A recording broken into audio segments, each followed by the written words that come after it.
Hey, sweet friends. Angela here with Love God Greatly. We are starting week 7 of our 8-week series and growing through prayer. And I'm so excited that you are joining us again. Today we're going to be talking about the verses in 2 Corinthians chapter 12, starting with verse 7 through 9. And basically, it's Paul talking about how he has this thorn in his flesh. And it says that 3 times he pleaded with the Lord to take it away from me. How many times in our lives have there been things in our life, thorns in our flesh, that we have pleaded to the Lord to take away from us? But what was God's response? His response was no. And that's kind of what we're talking about today. When God answers our prayers with no, and that is a hard concept, right? It's hard to take when we are pleading with the Lord, asking Him to remove something maybe out of our life, asking Him to heal someone, to heal us. It's hard to receive that answer of no. And that's what Paul got. He got the answer of no. And God responds and He says, my grace is sufficient for you, for my power. And this is what I love. For my power is made perfect in weakness. How many times do we hate to see our weaknesses, right? We want to cover up our weaknesses. We don't want people to see the weaknesses that we have. And yet God says, I'm not going to answer that prayer because my grace is sufficient for you, for my power is made perfect in your weakness. And then Paul says, therefore, I will boast all the more gladly about my weakness, okay? So that Christ's power may rest on me. I love how he changes that, right? His perspective.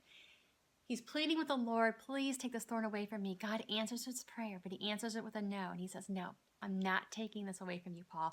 I'm going to perfect you because of this weakness, okay? I'm going to use this weakness in a way in your life that is going to bless you and bless others. This thorn that you hate has a greater purpose. And it says,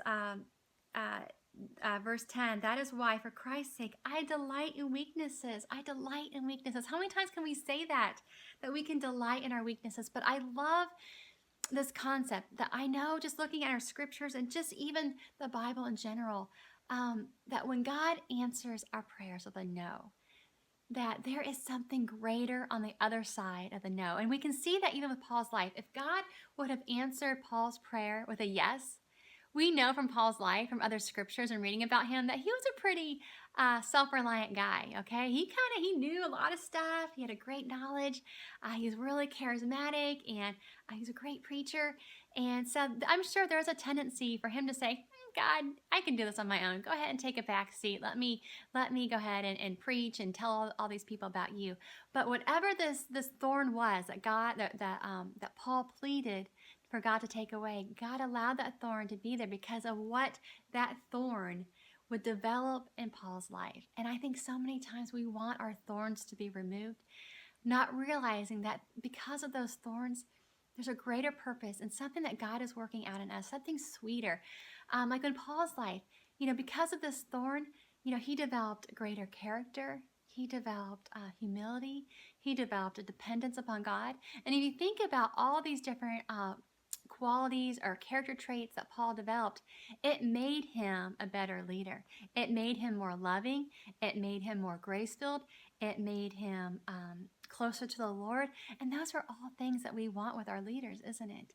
And so there was a greater purpose beyond the no. And I know I share a little bit in today's blog post and in the book I co-authored with Sally Clarkson called You Are Loved. I share a little bit more about this one particular thorn in my life where, like Paul, I had pleaded with the Lord, please, please, please, Lord, remove this from me. And if you do, I can serve you so powerfully and so much more mightily.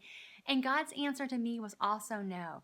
And the same thing, my power is made perfect in your weakness, Angela, and I am not going to remove this from you. But because of this, you are going to be so dependent on me. You're going to realize, you're going to see me working in your life more powerfully because of this. And for me, one of many, I'm sure, different thorns in my life is my learning disability. And it's amazing with a learning disability and just where I came from and what I struggled with. And I talk about a little more in today's blog post of just believing lies that I feel like Satan speaks into my my mind sometimes, of just feeling damaged, feeling unusable, feeling broken. And I'm sure that maybe you've heard some of those same lies, that maybe because of things, maybe choices that you made, or maybe things that have just happened to you, you feel damaged, you feel broken, you feel unusable. But I want you to know that is not truth. That is not truth.